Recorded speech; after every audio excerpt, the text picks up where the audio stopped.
오늘 근데 혹시 그 끝나는 시간이 11시로 알고 계신가요? 네. 11시라고 써있어. 10시에서 11시. 저에서 누가 썼는지 모르겠는데 아, 이걸 지금 알았어요. 원래 그 10시에서 12시 우리가 되겠거든요. 아무튼 좀 빨리 끝내는 방향으로 해보겠습니다. 아, 네. 어서 오세요. 네. 어서 오세요. 앉으시고요. 제가 좀 지금만 잠깐 소개하는 시간 가졌거든요. 예.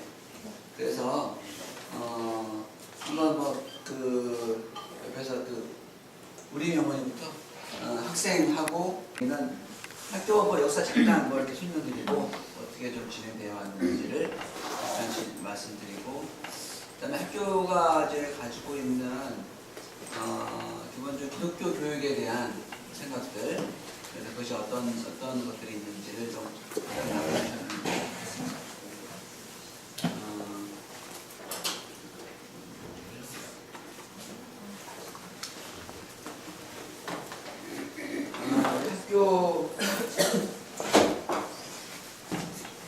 학교를 이제 시작할 때 여러분들 이제 아시다시피 여기는 지금 우리 일산 사랑의 교회와 같이 이제 사용하고 있는 그런 시설인데, 그 학교가 시작이 될 때 교회에서 계속 오랫동안 기도하면서 준비했던 그런 데서 교회를 설립하셨고요. 그리고 몇 년 후 2004년도쯤인가요? 5년도인가? 여기 성석동으로 주역동에서 이사를 왔어요. 성석동에 그 청원 아파트가 있는데 그 앞에 거기 부지를 매입해서 거기서 이제 교회를 짓고 약 한 4, 5년 정도 거기서 교회를 거기서 계속 아주 아름답게 훈련시켰죠. 그리고 나서 거기서 2007년도에 월드아이라고 유치원을 시작을 했었습니다. 그래서 우리 학교 학생들 중에 보면은 중학교 지금 1학년, 중학교 1학년, 2학년 그 아이들은 월드아이 때부터 시작한 아이들이 몇몇 있고요. 유치원부터 시작해서 그때는 아마 미술, 뭐 창의 수업 이런 자연 신앙과 자연 수업 이런 걸 주로 했었고요. 그리고 2008년도에 2월달에 이제 정승인 교장선생님께서 부임하시면서 학교로서의 준비가 시작이 되는 거죠. 그리고 2008년도 그 3월부터 7월까지 ESL 과정을 했었어요. 당시에 이제 초등학교 1학년, 2학년 아이들이 들어와서 한 몇 개월 정도 ESL 과정을 영어 과정을 좀 배우고, 그리고 9월달에 입학식을 했죠. 18명으로 시작했고 초등 1, 2학년으로 시작했었습니다. 그리고 그 당시에 처음에 시작할 때는 그 교회가 있었고 교회 건너편에 작은 교육관 같은 게 하나 있었어요. 그 교육관 2층 상가 건물에 있었는데 그 위에서 몇 개월 있다가 교인 중에 한 분이 이제 점철 학원을 중산에서 했었는데 그 학원을 사용할 수 있도록 허락해 주셔서 그 점철 어학원에서 약 한 1년 정도 거기서 수업을 했었습니다. 그 당시가 이제 여기 건물을 짓게 되는 그 과정이 됐었죠. 네. 그리고 여기 건물을 이제 2010년도 3월달에 입주를 하게 됐어요. 그 당시에는 사실 많은 건 준비가 안 된 상태였었는데 그런데 불구하고 일단 들어와서 수업을 했었습니다. 그래서 처음에 시작할 때는 남한도 안 들어왔었어요. 3월달에 들어왔는데 굉장히 추웠던 그런 기억이 있었죠. 다 교실마다 이렇게 그 히트 갖다 놓고 코트 입고 이제 추웠던 그런 기억이 있는데 좀 그런 많은 그 과정들이 있으면서 학교가 한 해 한 해 세워져 갔고요. 또 하나씩 채워주는 어떤 그런 기쁨들을 계속 누릴 수 있었던 것 같아요. 그리고 1년 후에 이제 식당이 추가적으로 지어졌고 그때 2011년도 이제 퓨처반이 생겼어요. 중고등반이 생긴 거죠. 우리 아이들이 그 당시에는 이제 졸업을 안 했을 텐데 중간에 이제 고학년 아이들이 좀 들어오면서 걔네들이 퓨처로 올라가게 됐었죠. 처음에 퓨처반은 영어 수업을 한 학기 집중적으로 했었고요. 그리고 가을 학기부터 이제 온라인 수업을 시작을 했고요. 그리고 그 다음에 2012년 2월 달에 이제 초등 1회 졸업. 당시에는 처음에 들었던 아이들이 아니라 중간에 들었던 아이들 중에 3명이 먼저 졸업을 하게 됐었습니다. 그리고 2013년도 2월 달에 2회 졸업을 했고 그 아이들이 이제 처음 입학했던 아이들, 2학년 입학했던 아이들이고요. 2014년 8월 달에 겨자씨 도서관 뭐 작지만은 시작을 했고요. 겨자씨 도서관은 지금 해마다 계속 책을 교체하고 있고 또 추가하고 있는 작업을 계속 하고 있어요. 그래서 좀 좋은 환경이 주어지면은 이런 방으로 앞으로 지금 들어올 생각을 지금 계획을 하고 있습니다. 그리고 2014년 2월 달에 3회 졸업했었고 2014년 3월부터 제가 이제 교장으로 일을 하게 됐고 저는 그 전에는 저는 2008년도 7월 달에 학교를 와서 교감으로 쭉 섬기다가 정승희 목사님께서 FOC 사역과 리버티 코리아 사역에 중점을 두고자 해서 학교 일을 사임하시고 제가 그 일을 이어서 지금까지 섬겨오고 있고요. 퓨처 별관이 작년 2014년 3월부터 우리가 사용을 시작했고요. 그리고 이번에 이제 2015년 2월이 초등 4회 졸업, 중등도 4명 졸업했고 고등학생 졸업은 있었어요.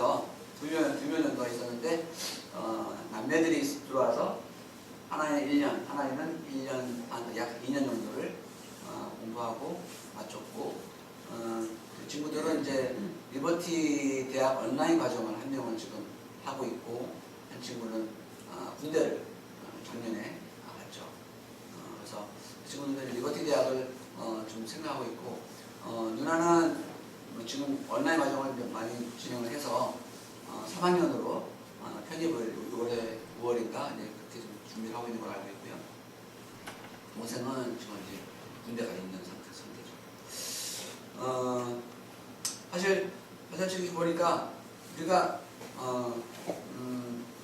많은 걸 했는데 기록이 별로 없더라고요.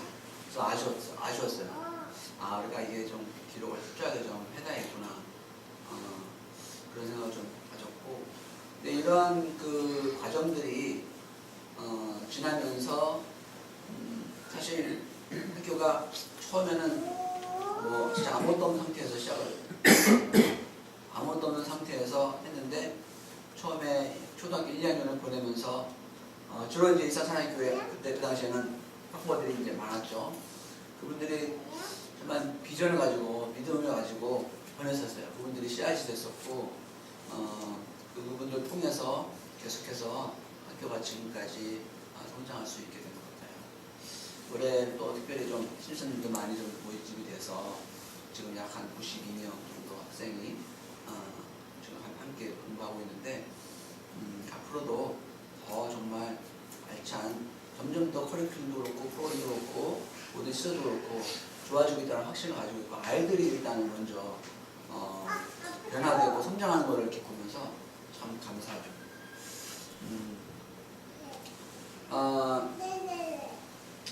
제가 공교육에 대해서 먼저 이야기하기 전에 한 가지 좀 이야기 좀 말씀을 드릴게요. 2012년도인가 보네요. 지금 한 8월 달에 2년 반 정도. 당시에 이제 미국에 그 스튜던빌 하이스쿨이라는 오하이오에 고등학교가 있었어요. 고등학교에서 이제 사건이 하나 있었는데 저는 그 사건을 보고 참 당시에 너무 충격적이었고 마음 아팠고 여러 가지 지금 이 세대를 극단적이지만은 보여주는 면이 좀 있었어요. 그 이야기 잠깐 나누겠습니다. 그 스토벤베어 하이스쿨의 풋볼 선수죠. 풋볼 선수 2명이 결과적으로 어떤 파티에 가서 어떤 여자 아이를 이제 성추행한 이제 그러한 사건이에요. 파티에 가서 아이들이 이제 막 술을 마시니까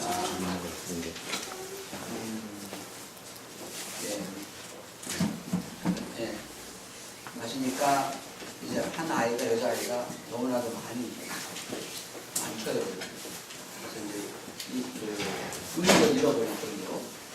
근데 그 아이를 남자아이들이 데리고 다니면서 차에서 운전을 하고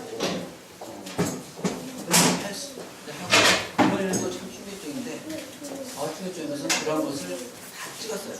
핸드폰으로 다 찍어가지고 SNS에다가 올려버린 거예요.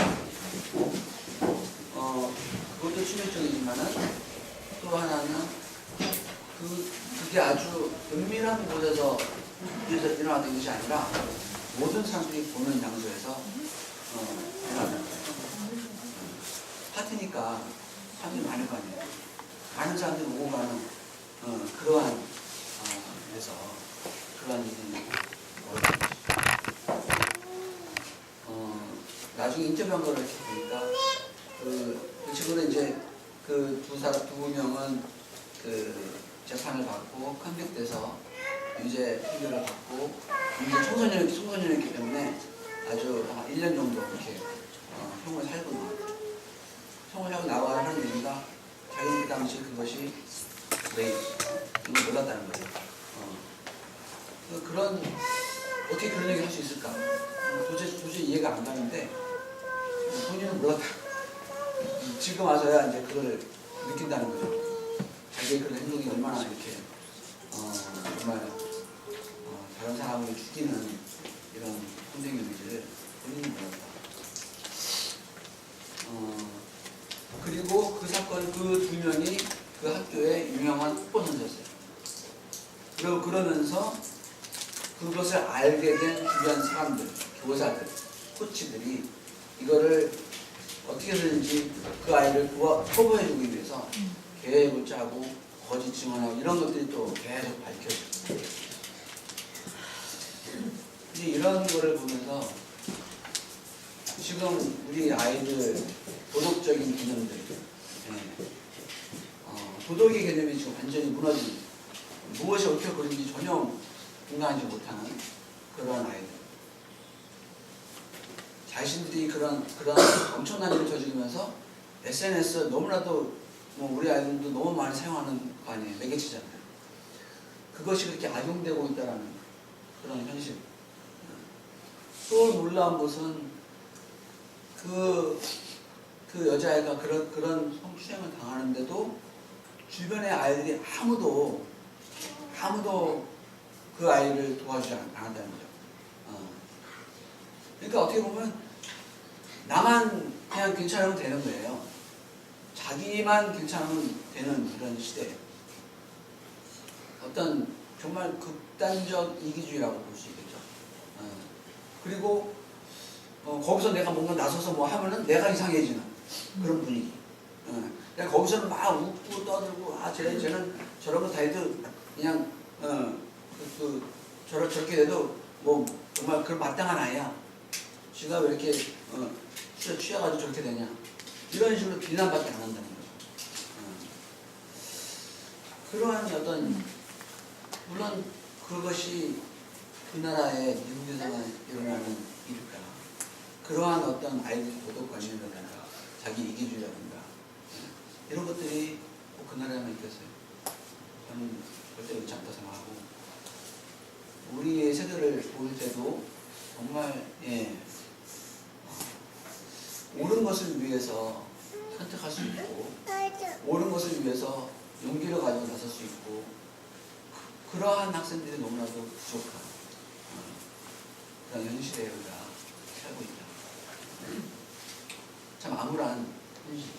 그것이 우리가 지금 우리가 페이스해야 되는 어떤 교육의 현실이 아닌가 생각해봅니다.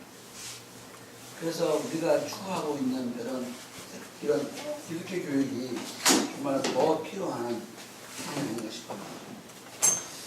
오늘 어떻게 보면 우리나라 교육에 대해서 좀 이야기를 했는데, 조금 이렇게 비판적이라고 생각이 들어도 좀 이해해 주시고, 물론 이건 정책한 절대 아니고, 어떤 흐름이고, 여러 가지 좀 우리나라 공교육의 문제점을 봤을 때, 이제 학습적인 거에 사교육에 종사를 하죠. 일반화라고 하죠. 사교육 일반화. 너무 사교육이 일반화되어 있죠. 사교육이 무조건 나쁜 게 아니에요. 이게 무조건 나쁜 게 아니고, 적당한 부분이 있을 것이고, 꼭 필요한 부분이 있을 거예요. 근데 너무나 어떻게 보면은 이 시대에 살아가는 우리 아이들이 너무나 빨리 이 경쟁 속에 들어가면서 그 선행학습이라든가 이런 것을 할 수밖에 없는 사회적 구조가 이미 깔려 있는 거예요. 그 무드가 깔려 있고. 그래서 사교육을 통한 어떤 선행학습이 계속 이루어질 때 이것이 가장 큰 문제가 아닌가 생각이 들어요. 그래서 그 사교육을 선행학습을 이렇게 하게 된다면은 이 학교가 정말 배움의 터라는 그 자리를 잃어버리는 거죠. 학교의 위치가 도대체 무엇인가? 아이들한테 배움의 기회를 주고 강성학하고 기쁨을 줘야 할 것인데 오히려 다른 어떤 사회적 그냥 기관으로만 전락해버리는 그러한 교육의 장이 아니라 사회적 어떤 기관으로만 친구들 만나고 떠들고 그냥 활동하는 그러한 곳으로 전락할 수 있다는 거죠. 그러한 어떤 위험도 있고 이제 배움의 즐거움을 또 빼앗는 거죠. 아이들은 근본적으로 배우는 걸 좋아해요. 여러분들 다 자녀 키워서 아시겠지만 새로운 것을 배우고 느끼고 보고 경험하고 너무너무 좋아한단 말이죠. 근데 이미 학습적인 부분을 다 해가지고 오면은 학교에서는 즐거움이 없죠.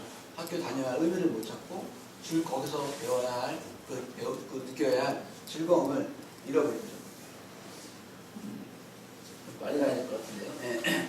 그리고 잘못된 우월감을 조성을 하죠. 못했을 경우에는 좌절감을 느끼게 될 것이고 잘하는 아이들은 거기서 잘못된 우월감을 가지게 돼요. 내가 다른 아이보다 먼저 했는데 다른 아이보다 나는 더 잘한다, 나는 더 똑똑하다 이런 잘못된 자기 상을 안을 수도 있고 그러한 어떤 이미 내가 다른 아이보다 똑똑하다라고 딱 이제 인식이 박히게 되면은 그 아이는 거기에 묶이게 돼요. 내가 다른 사람보다 똑똑하지 못하다라는 생각을 전혀 할 수가 없어요. 인정할 수가 없어요. 그래서 그런 상황이 딱 되면은 굉장히 불안해질 수밖에 없고, 그럼 더욱더 사교육에 매달리게 되는 거죠. 악순환이 계속 반복돼요. 또 선생님께서 잘못 학습 습관을 만들어요. 수업 시간에 선생님 말씀을 듣고 집중하고 생각하고 이런 것을 모두 하나씩 해야 되는데 이미 뭐 배워버리고 알면은 그것이 학습 나쁜 습관으로 연결이 되고 진짜로 그 나쁜 습관을 통해서 나중에 진짜로 해야 할 때는 자기의 능력이 없는 거죠. 어려움을 극복하고 자기가 최선을 다하고 그것이 훈련이 돼야 되는데 그것이 훈련이 안 됐을 경우에 아주 좋지 않은 학습 습관으로 만들어질 수 있죠. 그리고 이제 학원에서 이제 주어지게 되면은 학원에서는 주로 이제 아이들이 무엇을 공부해야지 다 이렇게 세팅해주고 알려주잖아요. 그러면은 굉장히 자기주도적으로 할 수 있는 능력을 잃어버리게 돼요. 아이들 항상 해줬다며 뭐 이 과목에서 이렇게 공부해야 돼, 이렇게 공부해야 돼, 이렇게 공부해야 돼 다 알려주니까 거기에서 습관이 되어버리면 자기 스스로 해야 할 수 있는 그 능력을 잃어버리고 학습 습관을 잃어버리죠. 이런 서양학습 위주의 사교육이 도움이 되지 않는다고 그러는데 그 어떤 대학교에서 대학교 신입생 2,100명을 대상으로 통계를 해봤대요. 설문을 했는데 10명 중 9명이 사교육을 했다라고 얘기했는데 놀라운 것은 이 선행학습이 너희들한테 진짜로 도움이 됐느냐 지금 와서 그렇게 보면 도움이 됐느냐 했을 때 도움이 된다라고 이야기했다는 게 7.5%예요. 10명 중에 9명이 그 생각해서 받았는데 그 9명 중에 7.5%만이 나에게 도움됐다라고 얘기를 합니다. 그러니까 이런 그 사교육이 결과적으로 그 순간에는 도움이 될 수 있을지 몰라도 결과적으로는 도움이 되지 않는다. 하지만 필요한 게 또 있어요. 아이들이 뭐 어떤 뭐 중급을 해야 되고 또 예체능 부분을 더 키워야 되고 다른 분야가 또 있잖아요. 그런 부분에서는 또 얼마든지 할 수 있는 것이죠. 근데 학교와 잘 균형을 해서 가야 되는 부분이 있는 것 같아요. 어떤 고등학교의 현지 국어교사의 글인데 그가 이렇게 고백했어요. 수업을 위해 교실에 들어가면 내가 제일 먼저 하는 일은 엎드려 자고 있는 아이를 깨우는 것이다. 5시간 5교시 6교시 수업에 들어가면 모든 아이들이 자고 있는 일도 흔하다. 새학기가 시작될 때 기대감보다는 권태감이 엄습한다. 올해도 또 매일처럼 졸음과 싸겠구나 하는 생각. 하루 이틀도 아니고 거의 모든 수업을 듣기 시작해야 한다는 권태로부터 교육 불가능에 대한 나의 사정을 출발한다. 그리고 그가 덧붙여 말하고 있는데 내가 체감하고 있는 바 오늘날의 일반 고등학교, 인문계 고등학교는 여관이다 라고까지 얘기를 해요. 그만큼 아이들이 이제 악순환 이런 것이 시달리면서 이미 공부를 포기한 아이들은 자버리고 또 학원에서 열심히 공부했으니까 이제 피곤하니까 그냥 자버리고 이런 아이들이 많이 이렇게 쌓여져가는 그런 현실에 있다는 거죠. 우리 사회적인 문제이긴 한데 이런 학술적 문제도 있지만은 삶의 균형이 깨진다는 것이 있고 그 공교육의 문제점에서 봤을 때 이기주의와 경쟁주의 크게 볼 수 있을 것 같고요. 뭐 여러분 다 아시다시피 입시제도 우리나라 입시제도가 좀 엄청나잖아요. 수능이라는 물론 모든 게 다 수능이 아니지만은 수능이라는 커다란 관문이 있어서 커다란 관문이 아니네요. 좁은 관문이네요. 있어서 거기 문제 하나에 모든 것이 달려 있는 그날 컨디션 나쁘면 대학 못 가고 이런 왜 그 입시제도가 바뀔 수가 없을까? 생각을 해봤는데 그게 쉬운 게 아닌 것 같아요. 처음에는 이해를 못했어요. 왜 입시제도를 사실 미국에는 뭐 SAT라든가 ST 고등학교 2학년, 3학년 2년 동안 여러 번 칠 수 있단 말이죠. 여러 번 치고 고등학교 성적과 그 시험과 면접 통해서 얼마든지 자기가 원하는 대학을 갈 수 있는데 원서도 자기 그 원하는 대로 10개면 10개, 20개씩 다 넣을 수 있고 근데 그런 게 우리나라에서는 왜 안 될까? 그게 경쟁의식 같아요. 너무나도 이제 뭐 제한돼 있고 원하는 자리는 제한돼 있고 그 원하는 제한돼 있으니까 거기에 들어갈 수 있는 기회를 모든 사람들에게 아주 공평하게 정말 자로 재듯이 공평하게 해야 되니까 그렇게 하기 위해서는 시험밖에 없는 거죠. 시험이 전부가 되는 거예요. 어떻게 보면. 그래야만이 그 평가할 수 있는 기준이 생기니까. 안 그러면은 왜 얘는 들어가고 왜 우리는 안 됐느냐. 뭐 이런 문제들이 계속 나올 거 아니에요. 그러니까 그 입시제도를 보는 사람들이 정말 골문을 앓고 있는 거죠. 그것이 이제 과도한 경쟁에서 나오는 거예요. 과도한 경쟁. 근데 그 경쟁도 우리가 뭐 스카이 대학이다, 뭐 서울 대학이다, 뭐 이런 거기에 이렇게 목매는 이유가 뭘까라고 생각했을 때 저는 이 사회 구조라고 생각했어요. 사회 구조. 우리나라 사회 구조.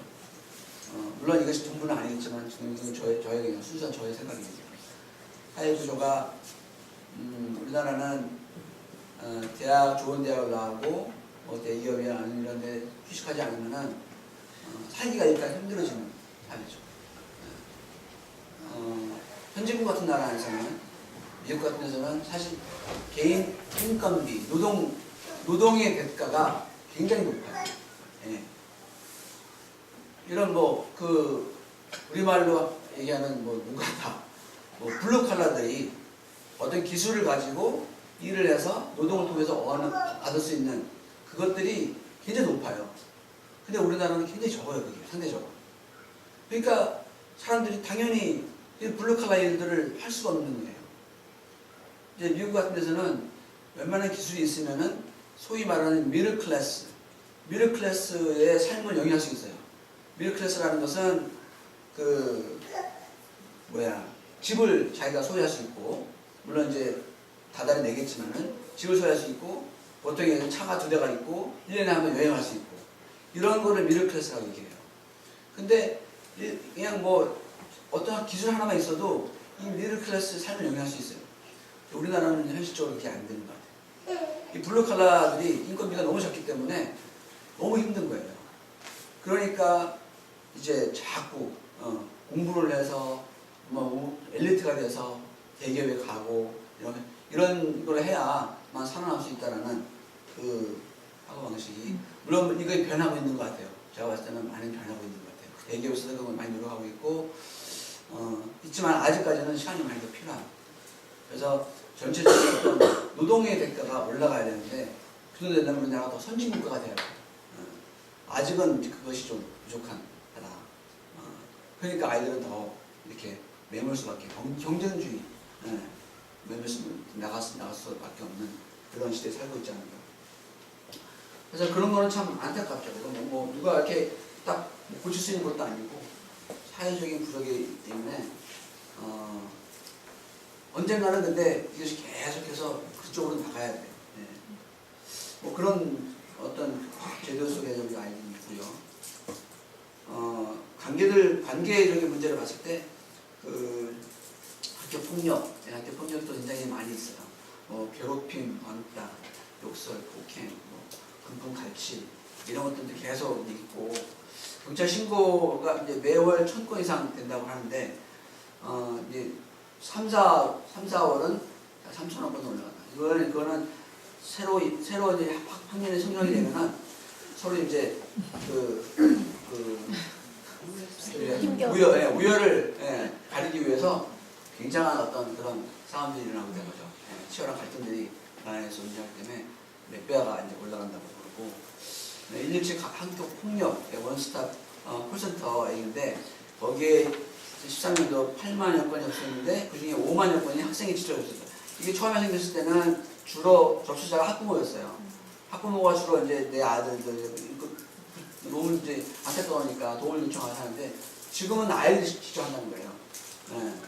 그만큼 그것이 현실화되어 있고 더 많아지고 아이들도 이제 이게 여기서 이렇게 하면 도움을 받을 수 있구나. 전에는 이게 없었으니까 그냥 포기하고 살았던 아이들이 이제는 자꾸 도움을 요청하고 있다.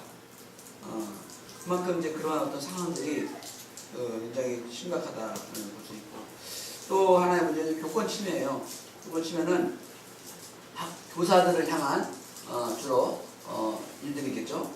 학생을 통해서 학부모를 통해서 뭐 폭언, 욕설, 이런 수업 방해, 여고자 성희롱까지 또 학부모들이 와서 찾아와서 교사들에게 폭언을 하고 또 폭행을 하는 일도 있고요. 이쪽은 좀 자세히 보면은 2009년도에 교권 침해 사건이라고 이제 기록되는 것이 접수된 것이 1,570. 2012년도에는 4.8배가 3배 이상 증가했고요. 3년간의 분석을 하는 거 보니까 폭언 욕설 제일 많고 수업 진행 폭언 욕설이 거의 5,000건이죠. 수업 진행 방해가 1,850. 교사에 대한 폭행이 130. 학부모 폭언 침해가 98건. 이런 지금 사례들이 나오고 있고요. 교사 폭행 사건도 이렇게 봤을 때 지금 계속 지금 올라가고 있죠.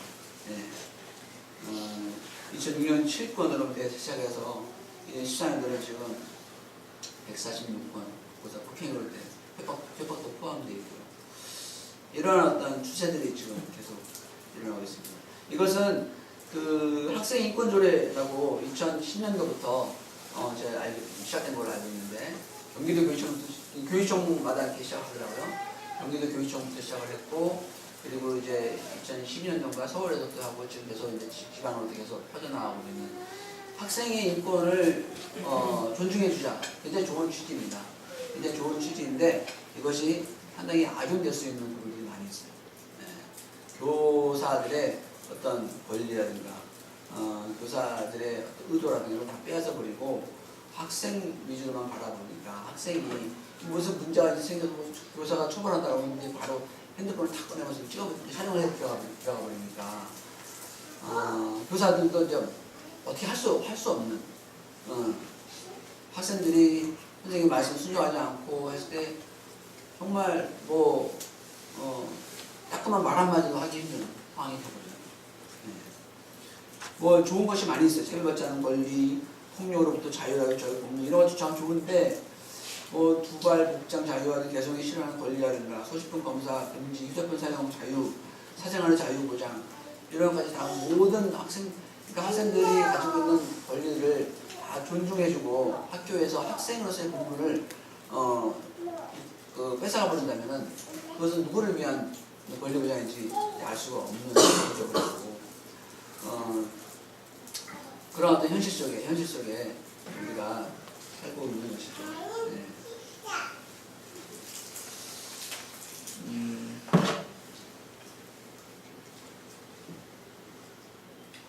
네. 뭐 이런 모습들이 모든 학교나 모든 교사, 모든 학생의 모습 절대로 아니고요. 정말로 훌륭하게 섬기는 교사들도 많고 또 훌륭한 학생들도 많이 있고 또 좋은 학교들도 많이 있습니다. 그런데 지금 이러한 어떤 추세가 있다라는 거, 흐름이 있다라는 걸 우리가 좀 알 필요가 있는 것 같아요. 우리 다음 세대가 살고 있는 이런 환경이 이러한 환경이라고 생각이 들고, 그렇다면 우리는 이제 기독교 교육을 추구하는 그러한 어떤 믿음의 공동체인데, 그럼 우리 자녀들의 신앙은 어떨까? 우리 자녀들의 신앙 교육은 어떨까? 한번 좀 생각을 좀 했으면 좋겠는데요. 사실 뭐 여러분 다 아다시피 교회가 계속해서 쇠퇴해가고 있다라는 이야기는 많이 들었죠. 뭐 우리가 20년 전만 해도 우리나라에 약 4분의 1 정도가 기독교인 1200만 명 뭐 이렇게 나왔었는데 지금은 절대로 그렇지가 않고 많은 이제 그 변화들이 그동안 있었어요. 영국에 대한 이야기를 잠깐 드리자면은 100년 전에 대표적 개신교 국가였고요. 국민 80% 이상이 교회 출석했습니다. 도시나 이런 길이나 구조들이 교회로 다 연결되었던 그러한 나라였습니다. 해외 성공의 가장 큰 내역이 선교업이었고 이것을 우려하는 목소리가 많았던 영국이었어요. 근데 지금은 3%만이 교회 출석합니다. 약 50%의 교회가 교회 주일학교 운영을 하고 나머지는 안 보고 82%가 청소년부가 없다. 그리고 어떤 사람이 학자가 이제 2040년에는 이제 1%가 안 돼, 0.5%가 교회 출석할 것이다. 네. 그리고 교회의 자리는 뭐 술집, 나이트클럽으로 변화하고 이슬람 사원으로 변화되고 있고 지금 그러한 지금 영국은 이슬람권이 완전히 지금 장악하고 있다고 해도 과언이 아니죠. 우리나라도 지금 전략적으로 이슬람이 들어와서 뭐 송도 해서 우리나라 전체를 이슬람화 시키겠다고 굉장한 어떤 그 센츄럴된 어떤 전략을 가지고 하고 있잖아요. 그래서 어떤 선교사님들은 일부러 한국 들어오는 추세예요. 이 추세를 어떻게든 우리가 좀 막아야 되겠다. 오히려 한국이 선교지다 라는 생각하면서 들어오는 사람들이 이제 생겨나는 거죠. 교회들도 이건 뭐 단순히 정말 우리가 그 이단 비단이지만 이러한 엄청난 세력이 이슬람 엄청난 세력이거든요. 세력이 지금 우리 교회를 지금 위협하고 있습니다. 우리나라 현황을 봤을 때 저출산으로 인한 다음 세대 자체가 흔들리고 있어요. 저출산이 엄청나게 심각한 상황이고 우리나라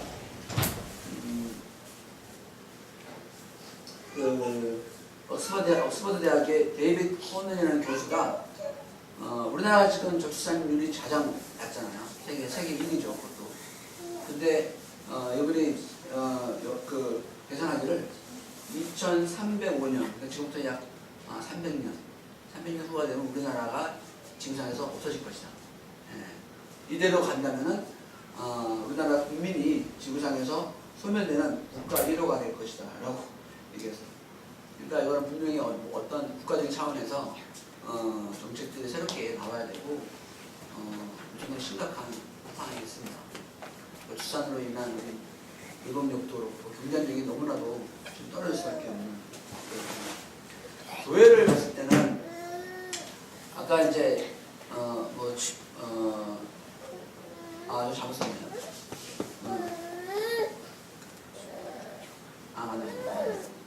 그 2005년 통계가 기독교라고 쓰는 사람이 860만. 약 한 20년 전만 해도 이제 120만에서 지금 860만으로 줄어가고 있다.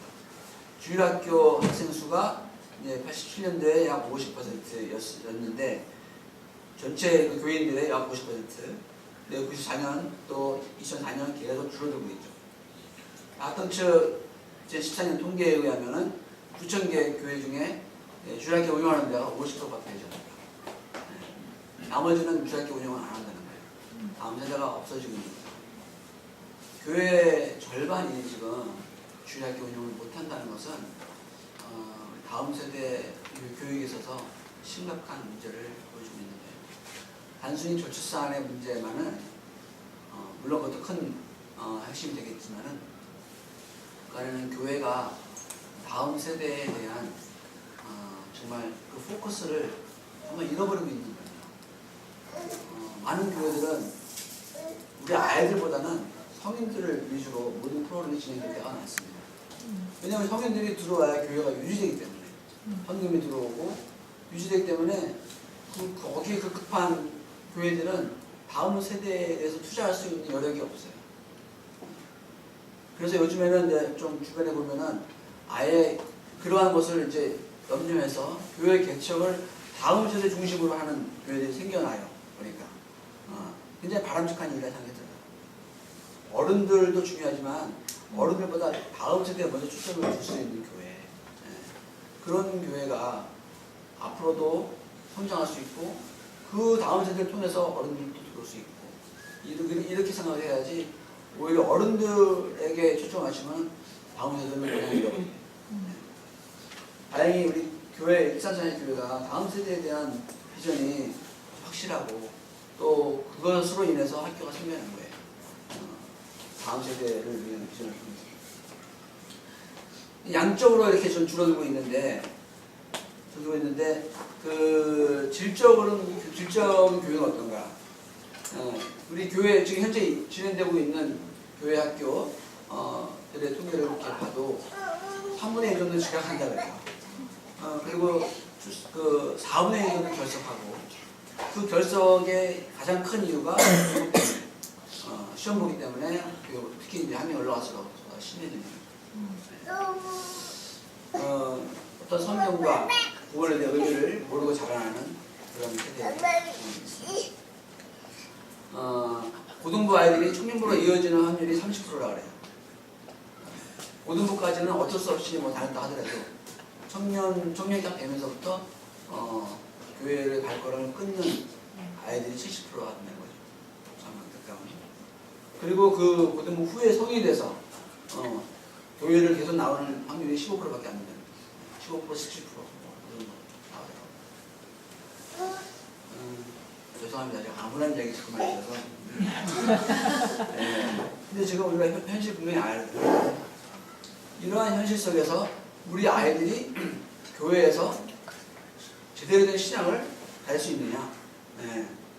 일주일에 한 번씩 모이는 그 교회에서 아이들이 일주일에 한 번 뭐 2시간, 길어야 3시간. 그러한 시간 속에서 아이들이 내가 원하는 기독교 교육, 신앙이 다음 세대로 전달될 수 있느냐. 여러분, 이스라엘 백성들이 그 모세를 통해서 애굽에 출애굽 하잖아요. 광야 시대를 거치고 가나안 땅으로 들어가죠. 가나안 땅 들어가는데 그 가나안 땅으로 들어갔을 때 여호수아가 있는데 말이죠. 여호수아와 다음 세대가 들어갔어요. 모세의 1세대가 아니라 다음 세대가 들어갔어요. 근데 처음에 그 다음 세대 들어갔을 때 그 다음 세대는 광야의 생활을 통해서 하나님을 목격했어요. 하나님을 알았어요. 하나님은 광야에서 만나를 주시고 기적을 베푸시고 물을 주시고 이렇게 우리에게 인도하시는 구름과 불길로 인도하시는 그 하나님을 체험했단 말이에요. 그리고 가나안 땅에 들어갔을 때 거기서 이제 2세대가 또 시작되고 가나안에서 그 2세대들은 하나님에 대해서 알게 돼요. 하나님을 직접 보거나 직접 체험하거나 경험하지 못했어요. 근데 부모님이 들려주는 광야 시대에 어떻게 했는지 하나님께서 애굽에서 어떻게 출애굽을 했는지 그걸 하나님에 대해서 듣게 돼요. 그런데 모세의 손자 때가 보면은 요나단이라고 나오는데 요새 손자 때가 나오는데 그 사사기에 보면은 그 요나단 시대에 딱 보니까 하나님에 대해서도 하나님도 모르고 하나님에 대해서도 모른다는 거야. 하나님을 경험하지도 못했고 하나님에 대해서 들은 것도 없는 거예요. 그러니까 세대가 두 번 바뀌면서 이 모세의 손잡고 되는 그 세대에서는 하나님을 모르는, 하나님을 체험하지 못하고 하나님에 대해서 전혀 모르는 그런 세대가 아닙니다.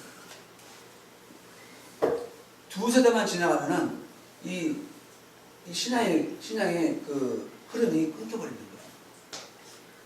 그렇기 때문에 우리가 어떤 신앙을 주기 원하고 우리가 가지고 있는 가치관, 우리가 가지고 있는 이 신앙을 심어주기 위해서는 우리가 정말 의도적으로 노력하지 않고 거기에 우리가 에너지를 쏟지 않으면 절대로 불가능한 상황입니다. 우리 주변에 있는 것들을 보세요. 어떤 가치관이 우리를 다스리고 있는지. 아이들은 그러한 것에 의해서 근데 항상 노출되어 있는데 일주일에 한 번 2-3시간 교회 와가지고 아이들의 신앙이 굳건히 세워진다? 물론 하나님의 은혜로 가능하죠. 하지만 현실적으로 너무나 힘든 상황. 그것이 되기 위해서는 가정에서 얼마만큼 투철하게 우리 부모들이 싸워야 되는지를 보여주는 거예요. 가정에서 매일같이 이 신앙 훈련이 같이 이루어져야 돼요. 부모님과 함께. 그것이 안 되면은 정말 힘든 그러한 시대를 살고 있어요. 일산사내 교회에서 기독교 학교를 설립하려고 했을 때 바로 그러한 어떤 문제와 상황들이 있었기 때문에 우리 아이들이 우리가 아무리 다음 세대를 위해서 노력한다 할지라도 일주일에 한 번에 그 시간적으로 노출되는 게 너무나 부족하다. 학교를 통해서 매일같이 만나고 매일같이 말씀을 가르치고 기도하고 보여주고 손잡고 같이 가야 이것이 될 수 있다. 그러한 생각으로 다음 세대를 위한 학교를 설립한 거예요. 그래서 사내교회가 교인이 얼마 안 되잖아요. 학교를 설립할 수 있는 상황이 절대로 아닙니다. 그런데 오랜 시간 동안 기도하시고 준비하시고 하면서도 굉장히 힘든 일이 많이 있었죠. 지금까지도 어려움이 많이 있죠. 그럼에도 불구하고 이것이 필요한 부분이기 때문에 헌신하고 지금까지 온 거예요. 교사들도 마찬가지로 항상 그런 가치를 알고 있기 때문에 자기 삶을 투자하고 헌신할 수 있는 것이죠. 자, 우리가 이제 기독교 교육, 우리 학교가 추구하는 것이 기독교 교육인데 기독교 교육이란 무엇인가? 일반 교육과 기독교 교육이 무엇이 다를까? 하셨을 때 몇 가지로 좀 볼 수 있을 것 같아요. 살아계신 하나님을 교육의 기본 전제. 기독교 교육은 아까 모세 시대와 모세 선지자 시대가 하나님에서 불렀다고 했죠. 모세 때는 하나님을 다 경험하고 체험했지만 세대가 두 번 바뀌면서 그들은 하나님에 대해서도 알지 못했고 하나님을 체험하지 못했고 우리가 추구하는 건 그거 아니라는 거죠. 우리가 추구하는 건 하나님을 알려주는 거예요. 하나님을 체험하게 하는 거예요. 하나님을 경험하게 하는 거예요. 이것이 일단 기본적인 어떤 틀이 분명히 있어요.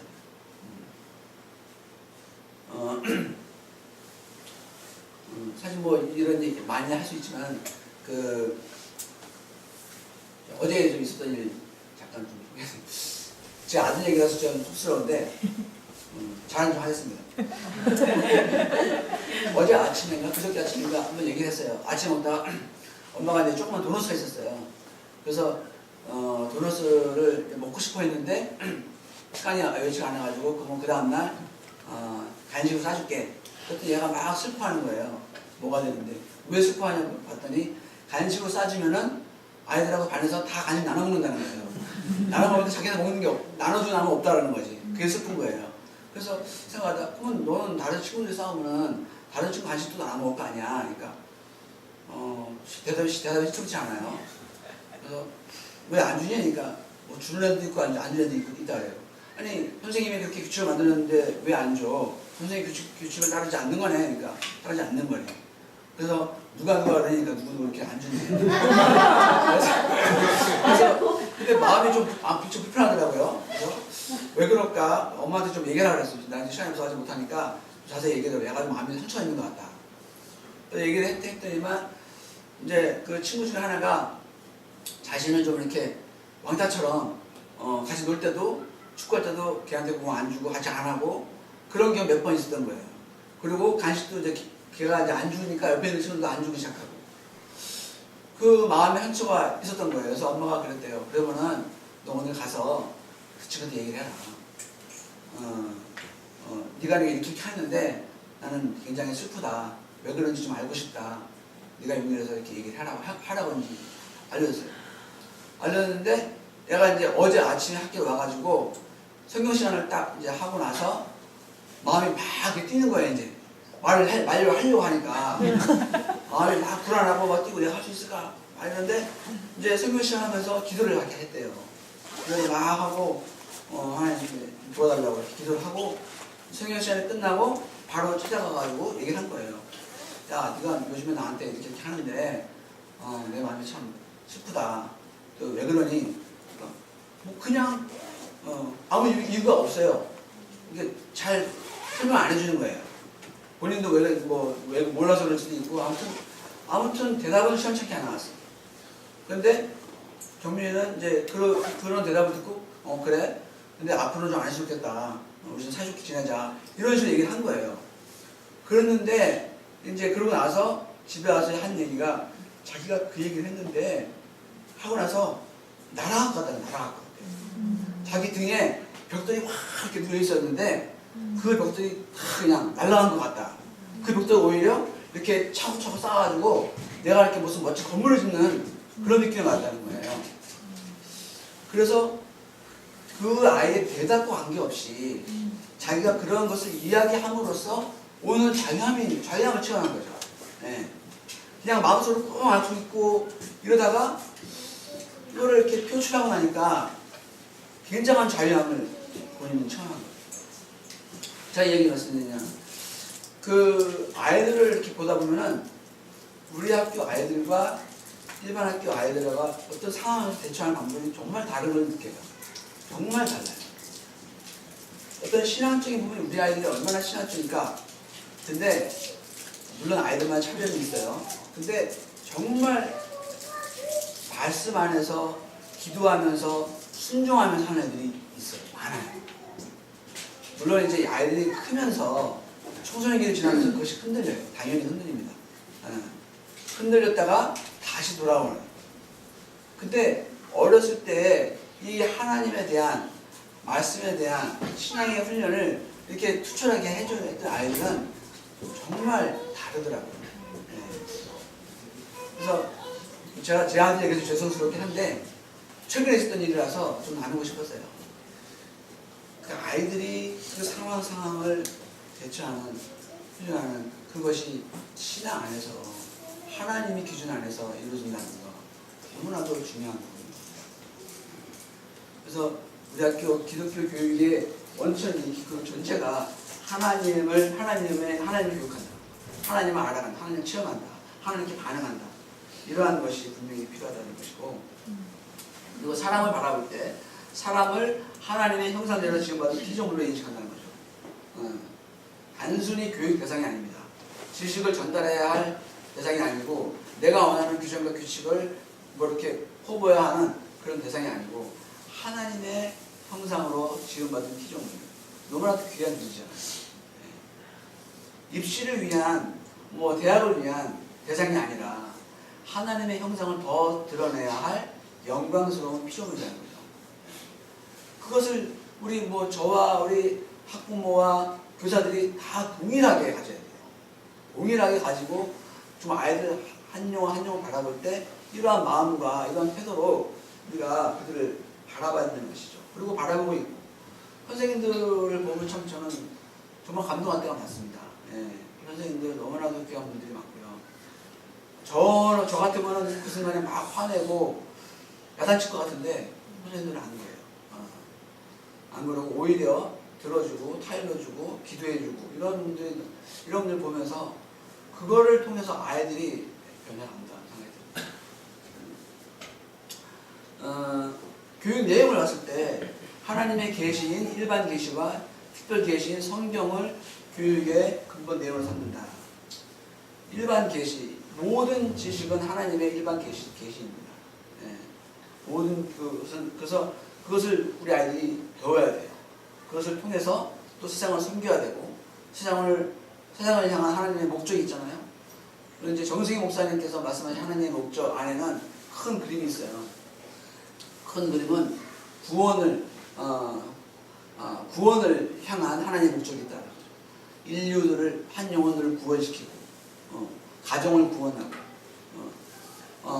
이러한 어떤 구원의 아주 궁극적인 하나님을 만나고 영생을 누릴 수 있는 그 구원에 대한 목적. 더 나아가서 깨어진 부분들, 깨어진 사회, 가정, 학교, 기관들, 모든 부분들, 나라들도 그렇고 이 안에서 회복시켜야 하는 그러한 역할들, 목적이 또 있고 더 나아가서 이 사회를 더욱더 번영시키고 하나님의 아름다움을 더 표출하고 하나님의 능력을 더 드러낼 수 있는, 번영시킬 수 있는 그러한 목적들이 또 깔려 있는 거예요.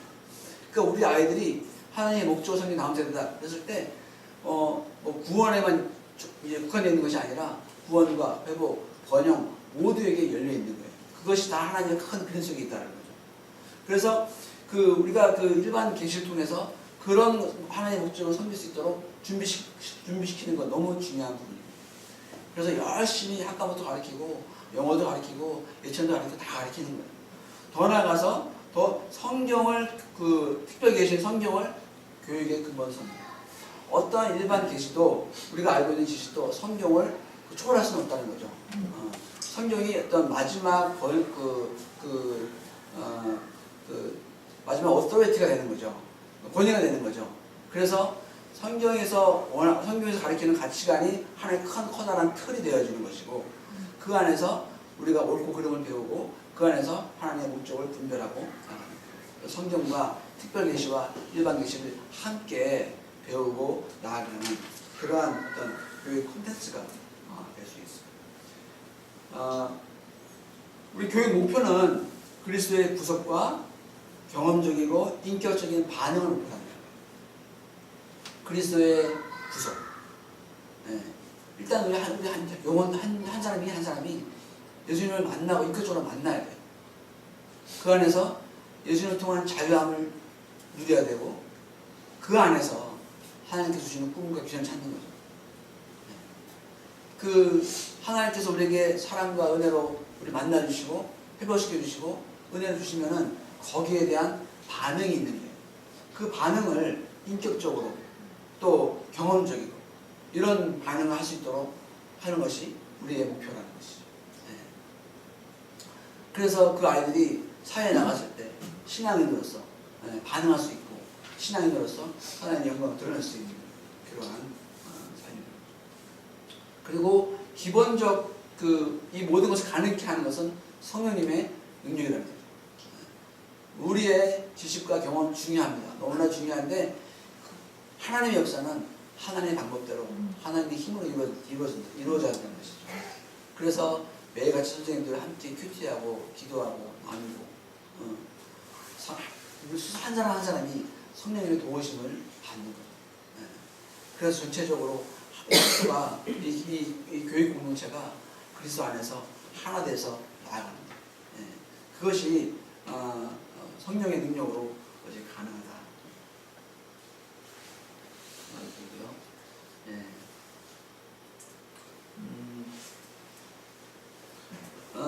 신명기 6장 4절에서 6절 이런 우리가 추구하는 교육이 있는데 정말 이것을 우리가 어떻게 이뤄나갈 수 있을까? 이거는 학교와 학부모들이 함께 어우러져 가야 합니다. 그 신명기 6장의 9절 우리 함께 좀 읽어보겠습니다. 자, 시작. 이스라엘아 들으라. 우리 하나님 여호와는 오직 유일한 여호와이시니 너는 마음을 다하고 뜻을 다하고 힘을 다하여 내 하나님 여호와를 사랑하라. 오늘 내가 내게 명하는 이 말씀을 너는 마음에 새기고. 계속해서 읽겠습니다. 내 자녀에게 부지런히 가르치며 집에 앉았을 때든지 길을 갈 때든지 누워있을 때든지 일어날 때든지 이 말씀을 강론할 것이며 너는 또 그것을 내 손목에 매어 기호를 삼으며 내 미간에 붙여 표를 삼고 또 내 집 문설주와 바깥문에 기록하였으니라. 아멘. 네. 우리에게 아이들을 교육해야 하는 책임과 의무가 있습니다. 기독교 교육이 절대로 몇몇 교사로 인해서 이루어지지 않고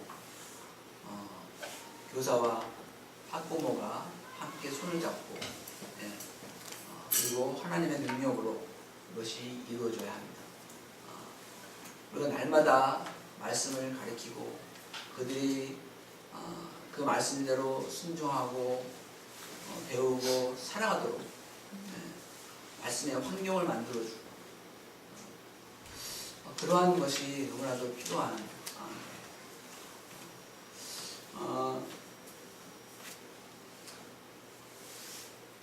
말씀 하나 더 보겠습니다. 에베소 6장 4절 시작. 또 아비들아 너의 자녀를 노엽게 하지 말고 오직 주의 교양과 훈계로 양육하라. 우리가 그리스도 안에서 양육해야 합니다. 자녀를 노엽게 하는 것이 오직 주의 교양과 훈계로 양육하겠죠. 주의 교양, 그리스도 안에서 하는 주의 교양이라는 게 뭐예요? 아이들이 마땅히 배워야 할 것들, 훈련받아야 할 지식, 지혜, 습관, 가치관.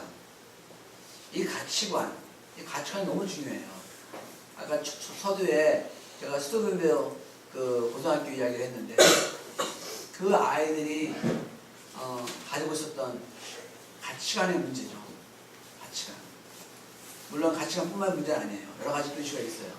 그런데 가장 핵심적인 부분은 가치관이에요. 어떠한 가치관으로 살아가느냐. 우리 아이들도 어떠한 가치관으로 살아가느냐. 이 가치관이 성경적 가치관이 아니면 정말 이 세상적인 가치관으로 밖에 살 수가 없어요. 그래서 우리가 아이들을 정말 이 성경적 가치관, 하나님, 예수님이라면 어떻게 하셨을까? 예수님은 무엇을 위해서 하셨을까? 이런 가치관들을 계속해서 보여주고 가르쳐줘야 합니다. 이 가치관은 우리 교사와 학부모들이 함께 보여주고 알려주고 훈계도 잘못했을 때 바로잡을 수 있는 충고, 지시, 체벌 등 교정을 위한 모든 훈련을 다 포함하죠. 이 모든 것을 주 안에서 행해야 돼요. 우리가 함께 기도하면서 그래서 우리가 계속해서 학부모 모임도 이렇게 계속 갖고 함께 또 이야기 나누는 것도 이런 가치관을 쉐어하기 위한 거예요. 학교를 보내시는 분들이 여러 가지 어떤 사람마다 상황이 달라요. 어떤 분들은 정말 기독교적 어떤 신앙교육 이것이 가장 우선시해야 되기 때문에 다른 것을 희생하더라도 재정적인 부분들 아니면은 앞으로 진학, 진로라든가 이런 부분들도 희생하면서까지 보내시거든요. 근데 또 안 그러신 분도 있단 말이죠. 그런데 우리가 이런 부분들을 우리가 함께 고민을 해야 돼요. 진학, 진로 너무나도 중요한 겁니다. 앞으로 하나님의 목적을 아이들이 섬기기 위해서는 너무나도 중요한 부분인데 가장 우선적으로 이루어져야 할 부분이 바로 하나님과의 관계이고 이런 가치관의 확립이에요. 그것이 먼저 이루어져야 앞으로 어디를 가든지 사회에서 일하든지 하나님의 사람으로서 살 수 있는 거예요. 그렇지 않으면은 정말 무엇을 위해 살아야 할지 모르고 그렇다면 그 목적이 없는 상황에서 세상에서 바라보는 그것이 그 자리에 들어오고 어떻게 보면 허무한 삶을 살 수밖에 없는 거예요. 여러분도 아시다시피 하버드 대학 우리나라 학생이 많이 간다 그래요. 학생이 많이 가는데 하버드에서 이제 그 드랍아웃 거기서 이제 그만두고 나오는 학생들이 가장 많은 학생이 한국 학생이에요. 10명 중에 8명, 9명 한국 학생이에요. 깜짝 놀랐어요. 그 하버드에서 졸업하는 아이들이 88, 90%가 한국 학생이라니까. 그래서 그 왜 그런가 보면은 아이들이 대학교가 목표가 돼 있으니까 대학 자체가 목표가 돼가지고 그동안 한 10년 넘게 그냥 그것만 바라보고 계속 왔는데 와서 딱 보니까 내가 왜 이거 공부해야 되지? 막 혼란스러운 거예요. 내가 이거 해서 뭐 하지? 내가 정말 원하는 게 이거였나? 막 이런 혼란이 오면서 정체성이 이제 흔들리기 시작하고 학업을 따라가도 에너지가 집중이 안 되니까 학업을 할 수 계속 이어나갈 수가 없죠. 들어가긴 해도 거기서 살아남을 수도 없고 본인도 의지도 떨어지고 그 학교를 목표로 했을 때 많은 경우가 본인의 의지보다는 이제 부모님의 의지가 강했던 것이죠. 아니면은 어렸을 때는 그냥 부모님 그것이 좋아서 할 수 있어요. 나도 그거 좋아. 근데 그것에 정말로 진지하게 많은 생각 안 하고 왔다는 것이죠. 정말로 내가 이걸 통해서 무엇을 하기 원하는지에 대한 그것이 없기 때문에, 성찰이 없기 때문에, 누가 그랬죠? 양세형 그랬나? 그 대학 교수, 한국 대학 교수분이 한국 학생들과 상담하는 거하고 미국 학생들과 상담하는 거 보면 너무 다르다. 미국 학생들은 자기가 대학에 왔을 때 상담하면은 이걸 대학을 마치고 앞으로 어떤 일을 하고 뭘 하고 이것이 굉장히 뚜렷하게 나와 있다는 거예요. 근데 한국 학생들 상대해보면 그게 없는 거죠. 학교에 왔는데 내가 앞으로 무엇을 할 것인지는 잘 모르겠다. 잘 모르니까 뭐 대학 끝나고 대학원 가야겠죠? 대학원 끝나면 박사학위 해야겠죠? 모르니까. 무엇을 해야 할지 모르니까. 그러면 학교 진학에 대해서 무엇인가 할 게 없어서 학교 진학을 하는 이렇게 되버린다. 분명한 목적의식이 있어요. 목적의식이 있기 위해서는 하나님을 만나고 하나님의 목적 안에서 발견되어야 됩니다. 그래서 우리가 진학, 진로, 학교에서도 정말 아이들이 그 가지고 있는 목적을 잘 다룰 수 있도록 최대한으로 알아보고 안내하고 하겠지만은 그 자체가 목적이어서는 안 되는 것이죠. 우리가 하나님을 알고 또 그 어떤 성경적 가치관 이런 것들이 먼저 잘 이루어져야 한다는 것, 좀 기억해야 되겠고.